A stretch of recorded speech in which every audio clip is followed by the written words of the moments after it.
자, 이제 크리스탈러의 중심지 이론이고요. 다음에 이제 레일리의 소매 인력 법칙 이런 내용들인데, 크리스탈러의 중심지 이론은 그 내용이 간단합니다. 몇 개 용어들만 알고 계시면 돼요. 크리스탈러의 중심지론. 습관적으로 이렇게 붙입니다. 여기서는 이제 중심지라는 거 하고요. 중심지의 계층성이면은 뭐 계층성 그렇게 하고요. 최소 요구치하고 재화의 도달 범위. 오늘은 요 정도 용어를 좀 알아가시면 되겠네요. 요렇게 여러 가지 용어들 중에서 일단 중심지라고 하는 거는 배후지에 재화나 용역을 제공하는 장소를 말해요. 재화나 용역을 제공하는 장소. 예를 들자면 지금 현대적으로 해석을 하자면 편의점도 하나의 중심지라고 생각하면 돼요. 그리고 동네 큰 슈퍼도 하나의 중심지라고 생각하면 돼요. 대형 할인 매장도 하나의 중심지라고 생각하면 돼요. 근데 방금 제가 예를 든 것은 규모가 작고 크고 이렇게 되죠. 이게 이제 저차 중심지, 중차 중심지, 고차 중심지를 예를 든 거예요. 그러니까 편의점 같은 거는 저차 중심지가 되는 거고요. 동네 큰 슈퍼 같은 경우에는 이건 중차 중심지, 대형 할인 매장은 고차 중심지가 되겠죠. 그러니까 대형 할인 매장 얘가 미치는 영역은 굉장히 넓죠. 그 다음에 큰 슈퍼는 좀 좁고요. 편의점이 미치는 영역은 더 좁죠. 그리고 하나의 커다란 중심지 안에는 여러 개의 작은 중심지, 중차 중심지가 있고 더 많은 수의 이 편의점, 저차 중심지들이 있겠죠. 이런 식으로 이렇게 피라미드 구조를 이루고 있습니다. 하나의 커다란 중심지 안에는. 위로 올라가면 위로 올라갈수록 규모는 점점 커지죠. 그러면서 기능은 다양해지고요. 중심지 개수는 어떻게 됩니까? 중심지 개수는 점점 줄어들겠죠. 그리고 중심지와 중심지 간 거리는 어떻게 되고요? 위로 갈수록 중심지와 중심지 간 거리는 점점 멀어지겠죠. 얘네들도 좀 멀어지겠죠. 그런 내용들입니다. 중심지의 계층성이라는 것이. 자, 그리고 이러한 중심지는 최소 요구치라는 것을 갖습니다. 여러분들이 뭐 편의점을 차리든 아니면은 무슨 뭐 음식점을 차리든 어떤 그게 하나의 중심지라고 본다면 그 주변, 중심지 주변에 고객이 있는 범위가 있을 거 아니에요. 근데 최소한 요 정도의 고객들이 여기 와서 이용을 해줘야만 내가 어느 정도의 매상을 달성해서 계속 이 기능을 유지할 수 있는 것이라면 그것이 바로 최소 요구치 범위예요. 최소한 요 정도는 해줘야 된다라고 하는 범위를 최소 요구치 범위. 자, 그런데 실제로 내 점포를 이용하고 있는 고객이 이 정도 범위까지 있다면 고객들이 여기까지 이제 구매해서 가는 거죠. 여기에 있는 고객이 여기 와서 재화를 사가지고 가는 거예요. 그래서 이거를 뭐라고 하는가 하면은 재화의 도달 범위라 그래요. 재화의 도달 범위가 이렇게 된다면 나는 장사가 잘 되는 거예요? 안 되는 거예요? 장사가 잘 되는 거죠. 그러니까 재화의 도달 범위가 뭐보다는 커야 돼요? 최소 요구치보다는 더 커야 되겠죠. 이쪽이 더 커야 되겠죠. 고객들이 와서 구매해가는 이 범위가 최소 요구치보다는 더 커야 중심지가 성립하겠죠. 이런 게 이제 중심지 성립 조건이라고 하는 거예요. 중심지 성립 조건은 뭐가 뭐보다 커야 된다? 도달 범위가 최소 요구치보다는 커야 되죠. 도달 범위가 최소 요구치보다는 커야 된다. 이런 내용입니다. 그리고 지금 동그라미 5번에 중심지 상권의 형태 있죠. 5번에 맨 밑에. 그 중심지 상권의 형태와 중심지 이론의 내용 이런 것들은 나중에 말씀드릴게요. 그 이제 내용 중에서는 일부는 말씀은 드렸고요. 그 맨 밑에 동그라미 5번 양쪽에 괄호 1번이나 괄호 2번에 모두 다 동그라미 2번 내용을 나중에 말씀을 드리겠습니다. 그건 나중에 하고요. 그 다음에 이제 레일리의 소매 인력 법칙 있죠. 또는 소매 중력 법칙. 자, 이게 이제 굉장히 중요합니다. 레일리의 소매 인력 법칙은 이게 이제 요거와 관련된 계산 문제만 해도 6문제가 나왔고요. 최근 10년간 계산 문제만 6문제. 그러니까 굉장히 많이 나온 겁니다. 레일리의 소매 인력 법칙. 자, 요거는 뉴턴의 만유 인력 법칙을 따온 이론이에요. 만유 인력 법칙이 세상 만물은 당기는 힘이 있다라는 거거든요. 세상 만물은 당기는 힘이 있는데 뉴턴이 이걸 이제 알아낸 것은 사과가 땅에 떨어지는 거 보고 알아냈다고 하죠. 근데 이제 다른 사람들은 다 사과가 땅에 떨어졌다라고 했는데 이 사람은 뭐라고 생각한 거예요? 지구가 사과를 잡아 당겼다라고 생각을 한 겁니다. 근데 그게 잡아당긴 게 덩치가 크면 클수록 세게 잡아당기고요. 그리고 거리가 멀면 멀수록 약하게 잡아당긴다는 겁니다. 그 뉴턴의 만유 인력 법칙 공식이 이 식하고 똑같아요. 그 당기는 힘은 거리의 제곱에는 반비례하고 크기 또는 인구에는 비례한다는 겁니다. 그러니까 이 뉴턴의 만유 인력 법칙에 이 자리에 질량이 들어가요. 질량. 나머지는 똑같아요. 그러니까 거리 똑같고요. 이게 질량, 당기는 힘 이렇게 돼요. 근데 레일리라는 사람이 이거를 상권에 적용한 거예요. 상권. 이제 자연현상인데 상권에 적용한 거예요. 근데 굉장히 그럴듯해요. 이게 뭔 뜻인가 한번 잘 생각해 보세요. 자, 보세요. 지금 이게 반비례거든요. 아까 직가는 이자율분에 지대했죠.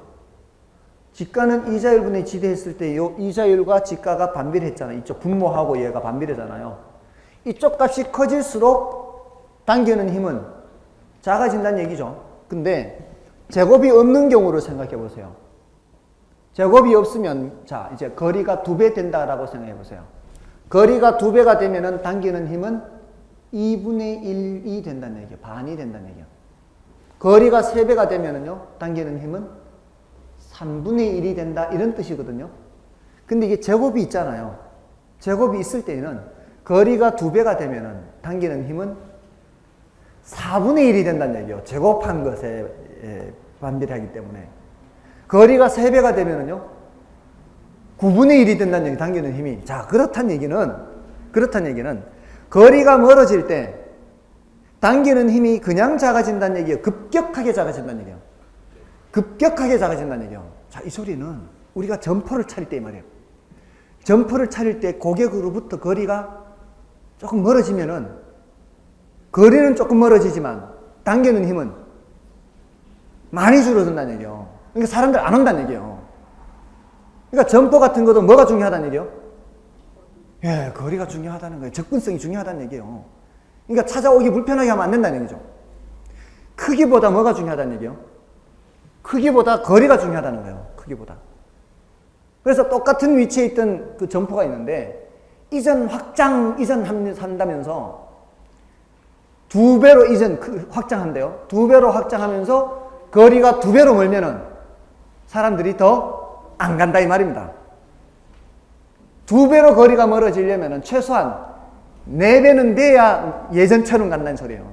그만큼 거리가 중요하다는 얘기예요. 그럴듯하지 않나요? 그렇잖아요. 네, 대단한 거죠. 어떻게 보면은. 대단한 이론입니다.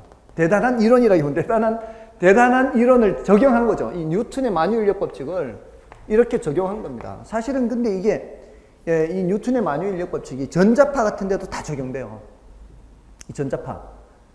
그러니까 전자파에서 거리가 조금이라도 멀어지면은 영향받는 게 크게 줄어들어요. 될 수 있으면 가까이 안 가는 게 좋다는 거죠. 그런데 어쩔 수 없이 딱 붙여서 사용해야 되는 것들 때문에 문제잖아요. 그런 게 뭐예요? 핸드폰. 그러니까 아무리 전력이 약해도 얘네들은 딱 붙여서 쓴단 말이에요. 그러니까 한 뼘 통화하든가 이어폰을 사용하든가 그리고 또 뭐 있습니까? 전기장판 있잖아요. 전기장판 딱 붙여서 쓰잖아요. 그러니까 전기장판을 쓸 때는 가능한 한 뭐를 많이 깔고요. 그러니까 자기 전에 미리 온도를 많이 높여놨다가 잘 때는 온도를 가능한 한 낮춰서 사용하는 방법. 이게 이제 전자파를 적게 받는 이 방법이라 그러더라고요. 그리고 애초에 살 때부터 전자파가 차단되는 전기장판을 산다거나, 그 전자파가 암 발생에 많은 영향을 미친다고 하지 않습니까? 고압전선이 지나가는 동네에 그 암 발생 환자들이 많다라고 합니다. 근데 명확하게 이게 원인이 뭐다라고 얘기를 꼭 집어 얘기는 못하지만 현재 실제 상황이 그러니까 의심을 할 수밖에 없다는 거죠. 이 전자파를. 그래서 외국 같은 경우에는 이렇게 굉장히 그 심하게 규제를 하고 있답니다. 전자파에 대해서. 근데 우리나라는 좀 그게 약한 편이라고 합니다. 자, 어쨌든 굉장히 중요한데, 자, 우리 교재에서는 뭐라고 되어 있어요? 거기에 괄호 1번에 동그라미 1번 셋째 줄에도 있고요. 두 번째 줄 끝에부터 괄호 1번 의의 동그라미 1번 중간에 보시면은, 즉 두 중심지 사이에 위치하는 소비자에 대하여 상권이 미치는 영향력은 그 두 중심의 크기에 비례하고 거리 제곱에 반비례한다, 이렇게 되어 있죠. 그것을 공식으로 쓴 게 바로 그 밑에 박스 안에 있는 겁니다. 상거래 흡인력은, 유인력은 중심지까지 거리의 제곱에 반비례하고 중심의 크기 인구에 비례한다, 이렇게. 자, 이럴 때 동그라미 2번은 괄호 2번 내용의 동그라미 2번은 따라서 고차원 중심지와 저차원 중심지가 서로 마주하고 있을 때 상권의 경계는 저차원 중심지에 가까운 곳에서 결정된다는 거. 요거 조심해야 돼요. 이거 조심해야 됩니다. 자칫 착각할 수 있어요. 자, 여기 작은 중심지가 있고 여기 큰 중심지가 있어요. 경계가 어디에 가까이 있냐 그러면은 순간적으로 사람들이 얘가 당기는 힘이 세잖아요. 얘가 당기는 힘이 세다라고만 생각해가지고 큰 도시 가까이 있다 이러면 안 된다고요. 경계는 어디 가까이? 작은 도시 가까이. 얘는 이제 범위가 작잖아요. 미치는 범위가. 얘는 미치는 범위가 작고 얘는 미치는 범위가 클 거 아니에요. 이렇게. 그러니까 얘가 더 멀리까지 간다고. 얘가 더 멀리까지 가기 때문에 경계는 작은 도시 가까이에서 결정이 되는 거예요. 조심해야 돼요. 틀릴 가능성이 많습니다. 다음에 오른쪽에 컨버스의 수정 소매 인력 이론이 있죠. 그거는 공식은 안 외워도 돼요. 공식은 그냥 구색 갖추느라고 써놓은 거예요. 너무 없어 보이니까. 구색 갖추느라고 있는 거고요. 그 없어도 관계가 없어요. 컨버스의 수정 소매 인력 이론은 그 동그라미 2번 내용만 알고 있으면 돼요. 컨버스의 원리는 두 상권의 분기점에서의 두 점포에 대한 구매 지향력은 같다는 겁니다. 자, 근데 이거를 지금 공식을 546쪽에 그 왼쪽 페이지에 있는 공식만 알고도요, 문제 푸는 데는 지장이 없어요. 자, 그러니까 558쪽 가보세요. 558쪽 가보시면은 그 계산 문제 있죠. 지금 6번부터가 문제인데 6번, 7번은 이런 문제고 8번부터 8, 9, 10, 11, 12, 13 6개가 지금 계산 문제죠. 그죠? 이렇게 계산 문제가 많이 나왔습니다. 여기서. 자, 이거 계산 문제, 이거 공식 하나만 알면 다 할 수 있어요. 이 공식만 있으면 다 할 수 있어요. 자, 그러면 첫 번째 8번 문제만 한번 해볼까요? 8번 문제. 8번 문제 보세요. 558쪽에. A 도시와 B 도시 사이에 위치하고 있는 C 도시는 A 도시로부터 5km, B 도시로부터 10km 떨어져 있다. A 도시 인구는 5만 명, B 도시 인구는 10만 명, C 도시 인구는 3만 명이다. 레일리의 소매 인력 법칙을 적용할 경우 C 도시에서 A 도시와 B 도시로 구매 활동에 유인되는 인구 규모는 단 C 도시의 모든 인구는 A 도시와 B 도시에서만 구매한대요. 자, 여기 이제 A가 있고요. 자, 여기 A가 있고요. 여기가 B가 있어요. 여기가 5만 명이고요. 여기가 10만 명이에요. C가 여기 있어요. 여기까지 거리가 5km고요. 여기까지 거리가 10km예요. 여기가 몇만 명 있어요? 3만 명 있죠. 이 사람들이 이쪽 아니면 이쪽으로 간다 이 말이에요. 이쪽으로는 몇만 명 가고 이쪽으로는 몇만 명 가는가, 요거 계산하라는 거죠. 자, 이럴 때 지금 뭐를 계산할 수 있어요? 흡인력 계산할 수 있어요. 당기는 힘. A가 당기는 힘 계산할 수 있을까요? A가 당기는 힘 계산해 보세요. A가 당기는 힘. A의 흡인력, B의 흡인력 하면 되잖아요. 그럼 A까지 거리 A 인구, B까지 거리 B 인구 하면 되잖아요. 맞나요? 그럼 A가 당기는 힘 몇 분의? 25죠, 25. 5의 제곱.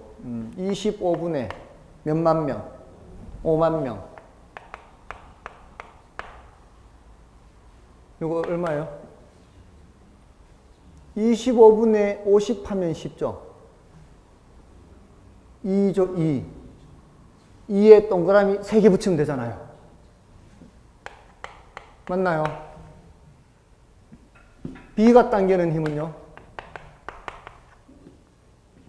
10의 제곱이죠. 100분의 10만이죠.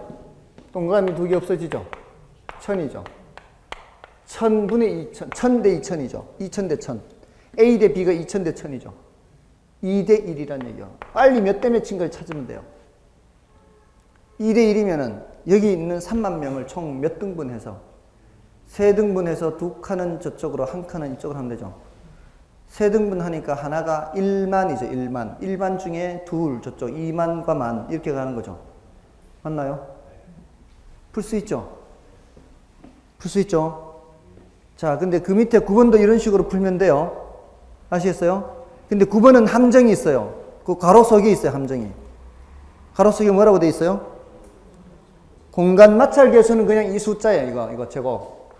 이 숫자가 2란 얘기예요.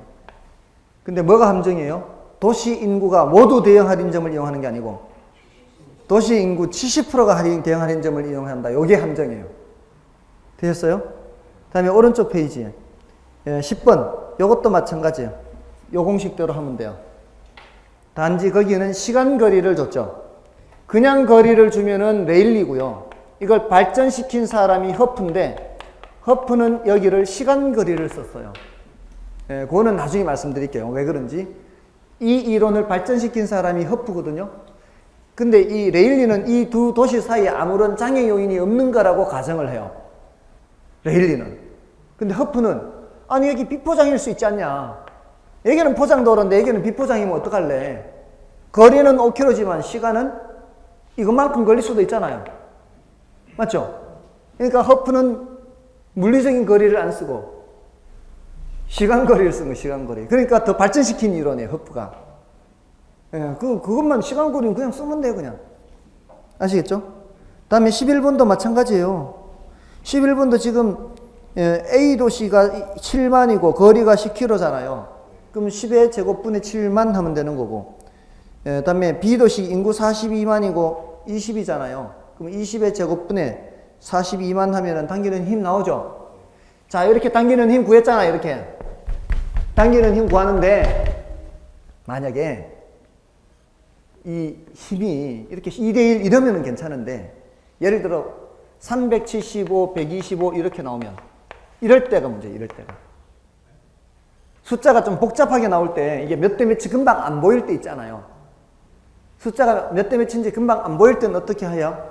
그때는 이 두 개를 더해서 375를 하면은 얘쪽 얘고요. 얘. 375 더하기 125분의 125 하면은 이쪽이에요. 그러니까 A가 당기는 힘이 이만큼이고 B가 당기는 힘이 이만큼이라면 두 개를 더해서 A를 쓰면은 A의 비율이 나오고요. 두 개를 더해서 B를 쓰면은 B의 비율이 나와요. 그럼 여기가 0.75가 나온다고요. 계산하면은 여기는 0.25가 나온다고요. 그래서 만약에 여기가 3만 명이다. 3만 명인데 A가 75% 땡긴다. 그러면은 3만 곱하기 0.75 하면 되는 거예요. 그러면은 얼마 되는 거예요? 22,500명 이렇게 되고 3만에 25% 하면은 얼마예요? 7,500명 이렇게 되는 거예요. 아시겠죠? 아시겠습니까? 몇 대 몇이 금방 안 보일 때는 어떻게 하라고요? 두 개 더해서 A, 두 개 더해서 B 하면은 A의 비율, B의 비율이 나온다고요. 간단하죠? 단계가 두 단계요. 첫 번째 단계, 계산하는 단계. 계산해서 몇 대 몇 나오면 끝이고, 몇 대 몇이 금방 안 보이면은 두 개 더해서 A냐, 두 개 더해서 B냐, 이러면은 된다고요. 됐죠? 자, 그러면 됩니다. 다음에 넘어가시면 13번 보세요. 13번 보시면 이거는 이제 다른 형태예요. 이제 12번까지는 다 이 공식으로 다 돼요. 12번까지는 다 모두 이 공식으로 되거든요. 아시겠어요? 12번까지는 이 공식으로 되는데 13번은 자, 질문을 보세요. 질문 보세요. 질문. 맨 끝에 물음표 앞에 뭘 묻고 있어요? 상권 경계선을 묻고 있죠. 지금까지 이런 문제들은 이쪽으로 얼마 땡기느냐, 이쪽으로 얼마 땡기느냐 이거 묻는 거거든요. 그러니까 힘 계산해서 몇 퍼센트인지 보면 되잖아요. 여기가 66.7%, 여기가 33.3% 이렇게 땡기는 거 계산한 거거든요. 근데 이 문제는 지금 여기에 매장 크기가 1000이고 여기에 매장 크기가 9000인데 여기에서 여기까지 8km예요. 경계를 묻는 거예요. 경계. 이 거리를 묻는 거예요. 이게 컨버스의 분기점 모형을 이용하라고 되어 있는 거예요. 근데 앞에서 컨버스의 분기점 모형에서 1 플러스 루트 이렇게 한 거 있죠? 이 공식 안 외워도 된다 그랬죠? 이거 안 외워도 풀 수 있다 이 말이에요. 자, 어떻게 하느냐 잘 보세요. 지금 요게 경계잖아요. 경계. 컨버스의 분기점 모형에 의하면 경계에서 여기가 당기는 힘하고 경계에서 얘가 당기는 힘이 어떻다고요? 경계에서는 힘이 같다고. 힘이. 그럼 A가 당기는 힘, B가 당기는 힘을 자, 우리 숫자는 모르지만 이걸 A와 B 문자라고 생각하고 A가 당기는 힘을 계산하면 어떻게 돼요? 요거의 제곱분의 1000 해야 되겠죠? 얘가 당기는 힘은요? B의 제곱분의 9000 해야 되겠죠? 이게 B가 당기는 힘이겠죠? 이 힘과 이 힘이 어떻다고요? 같다고요. 경계에서는. 맞나요? 그러니까 지금 제가 이걸 여러분한테 설명드리기 위해서 하니까 시간이 걸리는 거예요. 이제 여러분들이 저한테 배운 뒤로는 빨리 뭐를 찾으면 되는가 하면 이게 몇 대 몇이에요? 분자가 1대 9죠? 그러면 분모도 몇 대 몇이라야 돼요? 1대 9가 돼야 되죠. 그러니까 여러분들은 경계를 묻는 문제는 이런 식 쓸 필요 없이 바로 뭘 보면 돼요? 이게 몇 대 몇인지를 빨리 보라고요. 경계를 묻는 문제는. 몇 대 몇 보이죠? 1대 9죠? 제곱을 해서 1대 9면은 A제곱 대 B제곱이 1대 9란 얘기는 A 대 B는 몇 대 몇이란 얘기예요? 1대 3이란 얘기죠. 제곱해서 1이 돼야 되고 제곱해서 9가 돼야 되니까. 그러면 이게 1대 3이란 얘기예요. 그럼 총 몇 등분을 해서? 총 4등분해서 지금 계속 몇 대 몇이에요. 사실 결국 이게 몇 대 몇이거든요. 4등분을 해서 3칸은 이쪽에 한 칸은 이쪽이란 얘기죠. 그럼 4등분을 하면 한 칸이 2km 아니에요. 그러면 A 지점으로부터 2km다 이 말이죠. 맞나요? 공식 외울 필요 있어요, 없어요? 공식 외울 필요 없어요.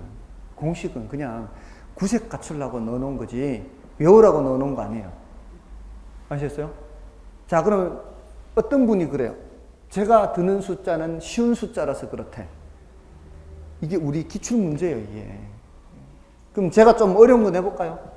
2000 대 8000 하면 어떻게 될까요? 여기는 2000, 여기는 8000 이렇게 하는 거예요. 빨리 몇 대 몇을 찾아라 했죠? 1대 4죠. 2대 8 하면 안 돼요. 2대 8 하면 안 돼요. 약분할 수 있을 때까지 해야 돼. 1대 4라 해야 돼. 1대 4. 그럼 질문할 때 1대 4, 1대 9, 1대 16, 1대 25, 4대 9, 4대 25 이거 외에 다른 거는 출제를 못해요. 이거 외에는 다른 거 출제 못한다고요. 1대 36 할 수 있겠죠. 그럼 너무 숫자가 너무 크잖아 이게. 그죠? 숫자가 너무 커요. 25만 해도 벌써 커요. 이 숫자 외에는 낼 수가 없어요. 그러면은 1대 4 하면은 제곱해서 1대 4인 거는 나는 몇 대 몇? 1대 2 찾으면 되고 이 크기가 이렇게 크기 B가 이렇게밖에 출제가 안 돼요. 만약에 크기를 1대 5 이렇게 하잖아요. 크기 B를 이렇게 하면은 거리 B는 어떻게 돼요? 1대 루트 5가 된다. 루트 5. 우리 시험에 지문에 1, 2, 3, 4, 5에 루트 나오는 거 출제할 수 있어요, 없어요? 루트 나오는 거 출제 못 한다고, 이거. 그러니까 나올 수 있는 거는 이거 외에는 없다고요. 빨리 몇 대 몇, 경계 묻는 문제는 빨리 몇 대 몇만 찾으면 끝이에요. 아시겠어요? 제가 대학교에서 학생들한테 가르칠 때는 이렇게 안 하고 공식 외우라 하죠. 학생들한테 가르칠 때는. 근데 이건 우리 중개사 시험에서는 루트가 나오는 걸 출제를 못 한다고요. 할 수가 없다고요. 그러니까 1대4, 1대9, 1대16, 1대15, 1대25, 4대9, 4대25 외에는 나올 수가 없어요. 그죠? 그럼 간단한 거예요. 공식 외울 필요 없다 이거죠. 됐나요? 됐죠? 다시 이제 앞으로 끝났습니다. 이제 나머지 내용들 허프의 확률 모형은 나중에 말씀을 드릴 거니까 그때 하고요.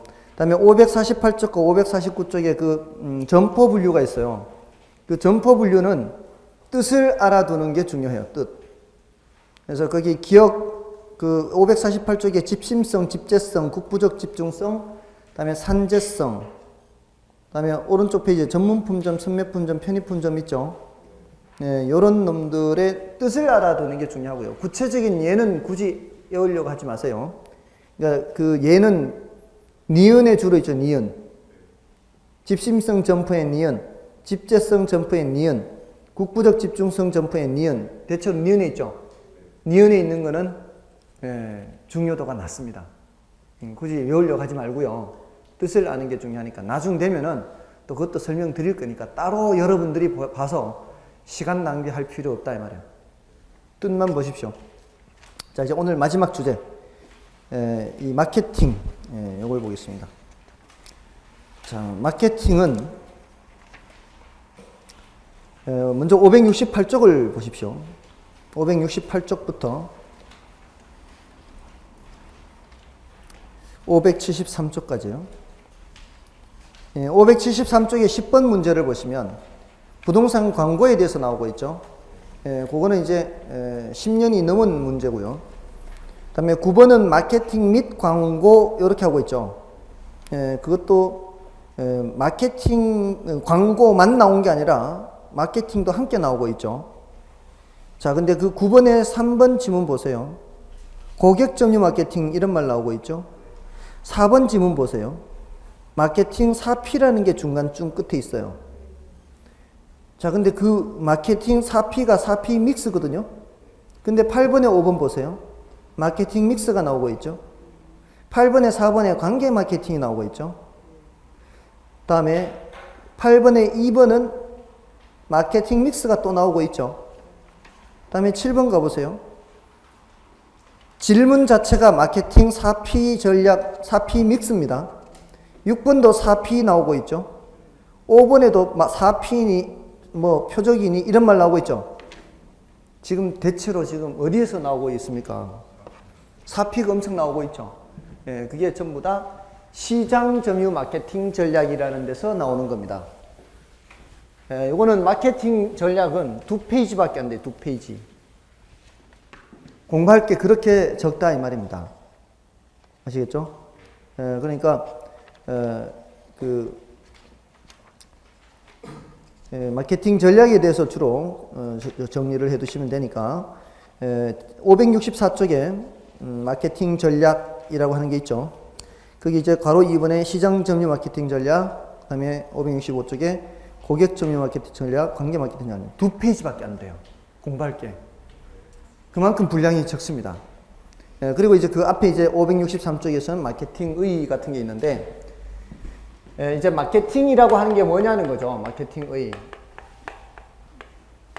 이 마케팅은 이제 의는 간단하게만 알아두시면 돼요. 마케팅이라고 하는 거는 그 우리나라에서는 80년대부터 등장했고요.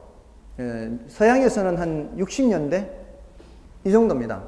60년대 정도쯤부터 후반부터. 그러니까 우리나라나 서양이나 마케팅이라는 용어가 등장한 이유는 이제 시장 환경이 변한 거예요. 2차 세계대전 이후에 세계가 폐허가 됐죠. 폐허가 된 상태이기 때문에 물자가 굉장히 부족한 시절이었습니다. 그죠? 그나마 괜찮았던 호황을 누렸던 데가 이제 미국인데요. 미국이 호황을 누렸던 거는 유럽이 쑥대밭이 다 됐잖아요. 그 유럽을 재건하기 위해서는 그 물자를 어디서 생산했겠습니까? 미국에서 생산했습니다. 엄청난 호황입니다. 미국이. 자, 근데 50년대 지나면서 60년대 되면서 드디어 유럽도 안정이 됐죠. 생산 설비들이 다시 갖추어지고 공급자들이 미국 공급자들만 있는 게 아니에요. 이제 유럽 공급자들도 있는 거죠. 물자가 마냥 부족한 시절이 이제 아닙니다. 그러니까 기업들이 마냥 만들어낸다고 팔 수 있는 상황이 아니에요. 우리나라도 마찬가지. 60년대, 70년대를 거치면서 굉장히 물자가 부족한 시절이었습니다. 고무신도 꿰매 신었습니다. 그렇게 없이 살던 시절이 있었습니다. 근데 80년대가 되면서 이제 어느 정도 그런 부족한 거는 채워집니다. 이제 거의 대부분 쌀밥 다 먹습니다. 70년대만 해도 보리밥 먹는 사람들 많았습니다. 60년대는 보리밥도 못 먹었습니다. 자, 그러던데 이제 점점 물자가 충족이 되니까 물건을 아무렇게나 만든다고 해서 팔리는 시대가 아니에요. 그러니까 사람들이 뭘 원하는지를 캐치해서 그 사람들이 원하는 걸 만들어야 되고 그거를 사람들한테 홍보돼서 알려야 되고 그리고 사람들이 썼으면은 그 반응을 봐서 다음에 새로운 제품을 만들 때 고객들의 욕구를 충족시켜 이런 제품에 반영을 해야 되고 이런 것이 반복되어야 결국 기업의 이윤 극대화를 얻을 수가 있는 겁니다. 이러한 활동 전부 다가 마케팅이에요. 그러니까 마케팅은 한마디로 얘기 못해요. 마케팅이 뭐냐고 하면 한마디로 얘기하기 굉장히 어려워요. 그냥 마케팅은 그냥 과정이에요. 과정. 전체 과정이 처음서부터 끝까지 쉽지 않아요. 근데 이거는 왜 강조가 되기 시작했어요? 공급자 주도 시장에서 수요자 주도 시장으로 시장 환경이 바뀌면서 이렇게 됐던 겁니다. 그러면서 마케팅이라고 하는 게 중시가 됐고요. 그 마케팅에서는 이 마케팅 전략에 대해서 주로 출제가 된다 이 말이에요. 그 이제 나머지 이제 뭐 거시환경, 미시환경 이런 거는 여러분이 좀 봐주시고요. 마케팅 전략에서는 시장 점유 마케팅 전략이 있고요.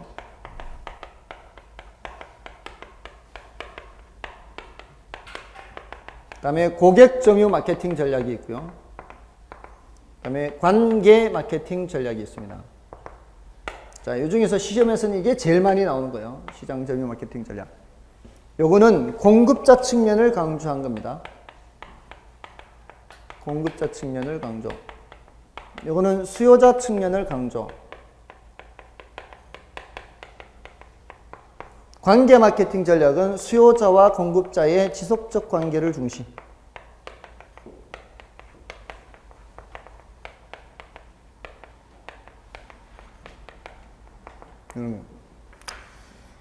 자, 이 시장 점유 마케팅 전략은 다시 STP 전략하고 4P 믹스 전략으로 나누어집니다. 이 내용을 알아야 되다. S는 세그먼테이션이라는 영어 단어예요. 시장을 세분하는 거예요. 세분. 시장을 나누는 거예요. 시장을 쪼갠다 이런 거예요. 시장을 쪼개는데 요거는 수요자를 대상으로 해요. 수요자를 인구경제학적 특성에 따라 나누어요. 인구경제학적 특성. 이거는 뭔 소리냐면은 남성이냐 여성이냐 성인이냐 아동이냐 소득 수준이 높은 사람이냐 낮은 사람이냐 30대냐 40대냐 이렇게 연령층별 또는 성별 소득 수준별 이런 식으로 나누는 거를 세분한다 그래요. 세분한다. 그리고 나서 T는 표적이에요. 표적. 타겟을 정합니다. 자기가 가장 자신 있는 수요자 집단을 타겟으로 삼습니다. 근데 그렇게 시장을 세분해서 타겟으로 정했는데 만약에 거기에 기존의 공급자가 없다면 어떻습니까? 그 시장을 대상으로 하는 공급자가 없어요. 그러면 무주공산인 겁니다. 무주공산. 그런 여학생이 있었어요. 여학생이 인터넷 쇼핑몰에 자기밖에 없어요. 이 여학생이 왜 자기밖에 없는 거니? 자기가 그 물건을 자기한테 맞는 물건을 눈 씻고 찾아봐도 그 물건을 파는 데가 없었던 거예요. 그러니까 아예 자기가 차려버린 거예요. 뭔가 하면은 이 여학생이 엄청나게 몸집이 있는 여학생이었어요. 빅사이즈 전문 매장이 없었던 거예요. 인터넷 쇼핑몰에 빅사이즈 전문 매장이 없으니까 아예 자기가 빅사이즈 전문 매장을 차려버린 거죠. 우연한 기회가 그렇게 된 거죠. 그 여학생은. 시장을 세분하려고 한 건 아니겠지만. 자, 근데 그러면은 정말 끝내주는 거예요. 타겟으로 삼았는데 거기에 이미 기존에 업체가 없으면은 무주공산이잖아요. 근데 만약에 다른 누군가가 또 빅사이즈 전문 매장을 차리려고 한다면은 그 여학생과는 뭔가 좀 달리 해야 되지 않겠습니까? 똑같이 해서는 안 될 거 아니에요. 차별화를 해야 될 거 아니에요. 그게 P예요, P. 이게 차별화예요, 차별화. 차별화를 통해서 타겟으로 삼은 시장을 점유하겠다. 이겁니다. 자, 근데 그 차별화를 네 가지를 섞으란 얘기예요. 여기 차별화가 네 가지 섞으란 얘기예요. 네 가지 측면에서 차별화를 하란 얘기예요. 네 가지 측면에서. 하나는 가격 측면에서, 하나는 제품 측면에서, 하나는 유통 경로 측면에서, 하나는 홍보 촉진 측면에서. 자, 요게 여러분들 다 P로 시작하거든요. 프라이스, 프로덕트, 플레이스, 프로모션 다 P예요. 근데 이거를 섞어 놓고 얘가 포지션이 얘가 포지션이 뭐 포지션이 위치잖아요. 포지셔닝 하면 자리 잡는 것, 이렇게 자리 잡는 것. 자리 잡는 것인데 차별화로 번역을 해요. 왜냐하면은 저가 전략, 중가 전략, 고가 전략이 있으면은 스펙트럼 있죠. 저가에, 중저가에, 중가, 중고가에, 고가, 이 가격의 스펙트럼이 있으면은 어디에 자리를 잡느냐에 따라서 차별화가 되는 거예요, 차별화. 자리를 다른 자리 잡는다는 게 뭐예요? 차별하다 이 말이야. 다른 자리 잡는 게 차별화야. 아시겠어요? 근데 이거를 5개 P를 섞어 놓고 다음 중 4P 믹스에 해당하지 않는 건 이런 뉘앙스로 질문한 적도 있어요. 아시겠어요? 그 차별화의 내용이 얘네들입니다. 예. 가격 측면에, 제품 측면에, 유통경로 측면에, 홍보 촉진 측면에. 자, 이런 측면에서 차별화를 하라는 얘기예요. 네 가지를 섞으라는 얘기인데 잘 들어보세요. 하나 예를 들어둘게요. 5년이 아닌데 3년 전인가 몇 년 전이죠? 꼬꼬면이 유행했었죠. 꼬꼬면. 꼬꼬면 그 몇 년 전이죠? 한 3년 됐나요? 3, 4년? 3, 4년? 그 꼬꼬면이 가격 측면에서 어떤 차별화 전략이었을까요? 꼬꼬면 가격이 어느 정도 했는지 기억하십니까? 네, 1,000원, 1,100원쯤 했을 거예요. 그게 그 당시에 신라면 블랙이 나왔었습니다. 그 당시에 신라면 블랙은 더블이었거든요. 1,600원. 고가 전략이죠. 그냥 라면은 800원인데 저거는 1,600원이면 더블이잖아요. 고가 전략이잖아요. 근데 이 꼬꼬면은 1,100원인가 이래요. 중가보다는 좀 옛날 거보다는 조금 높게 그런 식으로 이렇게 어중간한 가격으로 나간 거죠. 고가 전략으로 가진 않았다 이 말이에요. 가격 측면에는 그런 전략. 옛날 거보다는 비싸게. 그 다음에 제품 측면에서는 어떤 차별화였죠? 이게 가장 큰 차별화였죠. 허용 국물이죠. 지금까지는 빨간 국물이었잖아요. 그리고 지금까지는 쇠고기 육수 이런 식으로 얘기했잖아요. 근데 이제는 닭고기 육수잖아요. 그게 차별화예요. 그럼 유통경로 측면에서는 어떤 차별화였을까요? 여러분들이 이거 별로 관심을 안 가지니까 모르죠. 그 당시에 대형 할인점에는 별로 없었어요, 이게. 대형 할인점이 별로 없었습니다. 왜 없었는지 아십니까? 여기서부터 달랐기 때문에 그래요. 여기. 표적이 달랐기 때문에. 이 타겟이 누군지 아십니까? 그 꼬꼬면의 타겟이 20대. 10대 후반에 20대 초반. 얘네들이 어디서 많이 먹어요? 편의점에서. 편의점으로 많이 갔다고. 유통경로가 편의점이라고. 그러니까 사람들이 이제 인기 있고 이제 입소문이 나고 하니까 꼬꼬면 이제 맛볼라는 사람이 많아진 거죠. 그러니까 뭐 이거 목구의 아우성이니까 그때부터는 이제 대형 할인점에도 좀 들어갔습니다. 유통경로 측면에서 그런 차별화라고요. 타겟이 달랐기 때문에요. 타겟이 20대 초반, 10대 후반. 얘네들을 타겟으로 한 거예요. 그리고 홍보 촉진 측면에서는 어떤 차별화요? 많은 상품들이 신제품 출시하면 TV 광고 많이 하죠. 신문 광고나. 이거 TV 광고 별로 없었습니다. 왜 그랬겠어요? 타겟이 얘네들인데, 얘네들은 SNS나 이 검색어, 인터넷 이런 걸 많이 보잖아요. 굳이 TV 안 해도 돼요. 인터넷 검색어나 SNS나 이런 식으로 홍보를 했다고요. 굳이 TV라든가 신문 이런 거 할 필요가 없다 이 말이에요. 훨씬 비용도 절감하면서 광고 효과는 오히려 더 높고 그렇지 않나요? 이게 바로 뭐예요? 꼬꼬면의 사피 믹스였습니다. 그거 생각하면 돼요. 꼬꼬면의 사피. 가격 측면에서 어떤 전략, 제품 측면에서 어떤 차별화, 홍보 촉진 측면에서 SNS나 이런 검색어, 인터넷 검색어. 다음에 요거 유통경로 측면에서 편의점 위주로. 이게 차별화다 이 말이에요. 됐습니까? 그것은 타겟이 어떠냐에 따라 달라지는 거예요, 사실은. 타겟에 따라 결정되는 거죠. 됐나요? 그러니까 이제 시장 점유 마케팅 전략 하면은 이제 STP 4P 믹스를 생각해야 되는 거예요. 시장을 세분해서 타겟을 정하고 차별화를 해야 되는데 차별화의 네 가지를 섞어서 하라. 꼬꼬면을 생각하라는 거예요. 꼬꼬면. 됐죠?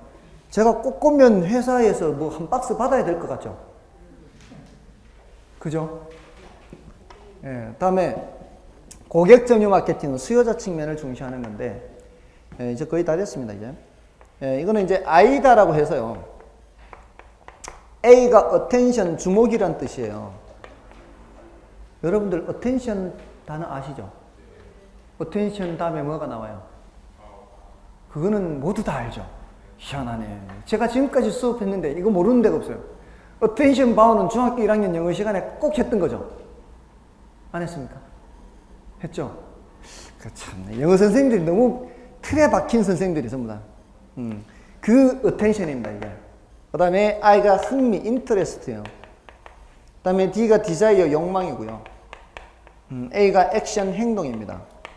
이게 이제 행동이 구매를 한다는 얘기예요, 구매. 사람들이 구매할 때까지는 이런 단계를 거친다는 거예요. 근데 지금 요 욕망 단계 있죠?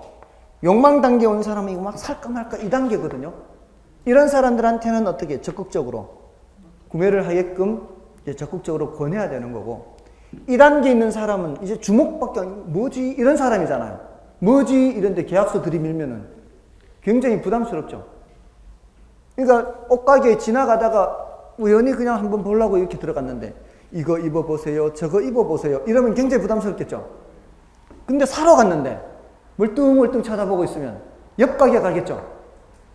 어떤 단계냐에 따라 전략을 달리하라 이 뜻입니다. 고객과의 심리적 접점을 마련하라고 얘기하는 게 바로 고객 점유 마케팅 전략입니다. 심리적 접점을 마련하라는 게 이 단계 중에 이런 거는 누가 잘하는 편입니까? 남자보다는 여자가 잘합니다. 그러니까 될 수 있으면 남자분들은 합격을 하시면은 남자하고 같이 동업하는 것보다는 여자 실장하고 같이 하는 게 훨씬 낫습니다. 이게 역할 분담이 될 수 있기 때문에. 지금까지 보면은 남자들만 하는 경우는 거의 못 봤습니다. 여자들끼리 하는 거는 많이 봤습니다. 남자 여자 하는 것도 많이 봤고요. 남자들끼리 하는 건 별로 못 봤습니다. 그러니까 오프라인에 수업 듣는 장점이 바로 그거예요. 인맥을 쌓을 수 있다는 거죠. 이게 가장 큰 장점이에요. 자, 여기 이제 고객 전유 마케팅. 관계 마케팅은 뭐예요? 지속적 관계를 중시하는 겁니다. 요거는 브랜드 문제와 관계가 있다. 이렇게 얘기합니다. 왜냐하면은 부동산의 경우에는 신규 분양하는 아파트를 평생 가는 동안에 같은 회사 아파트를 몇 번이나 사겠습니까? 지속적 관계라는 게. 지속적 관계라는 게 저런 거거든요. 적립카드하고 뭐 이런 것들. 포인트 적립하고 이런 거잖아요. 근데 뭐 대형 할인점이나 이런 거는 뭐 일주일에 한 번이라도 가니까 뭐 꾸준히 지속적 관계를 유지할 수가 있죠. 근데 아파트 분양하는데 지속적 관계 해봐야 얼마나 가겠냐고, 그게. 몇 번을 사냐고요. 평생 가봐야. 그러니까 그런 경우에는 브랜드로서 평판 얘기 듣습니다. 평판. 다른 사람들이 써본 평판 듣거든요. 그래서 자기가 직접 사보지는 않아도 다른 사람들이 써보고, 아, 거기가 그런 거 어떻더라, 그게 어떻더라, 이렇게 하는데 평판으로 이렇게 구매를 많이 하기 때문에 브랜드 문제와 관계된다. 이렇게 얘기를 합니다. 그래서 지금 564쪽, 565쪽 요 내용 위주로 요거는 무슨 일이 있더라도 여기서는 좀 기억을 해서 맞출 수 있도록 해야 됩니다. 아셨죠? 지금 이 교재는 이렇게 내용을 압축했잖아요. 굉장히 광고 같은 거는 싹 뺐죠.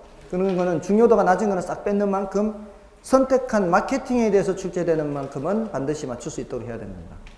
그죠? 지금 사실 이 분량이요. 이 교재가 문제 빼면은 얼마 안 됩니다. 문제 빼면 이론이 340페이지 정도밖에 안 돼요. 근데 그 중에서도 중요한 거 싹싹싹싹 버려버리면은 굉장히 적습니다. 분량이. 그러니까, 그렇게 하면은 충분히 합격할 수 있습니다. 이 책 한 권으로. 다른 책 볼 필요도 없을 만큼. 아시겠죠? 네. 자, 오늘 여기까지 하고요. 다음 주는 이제 감정평가론을 조금 늦게까지 할 겁니다. 아셨죠? 설 잘 세시고요. 다음 주에 뵙겠습니다. 감사합니다.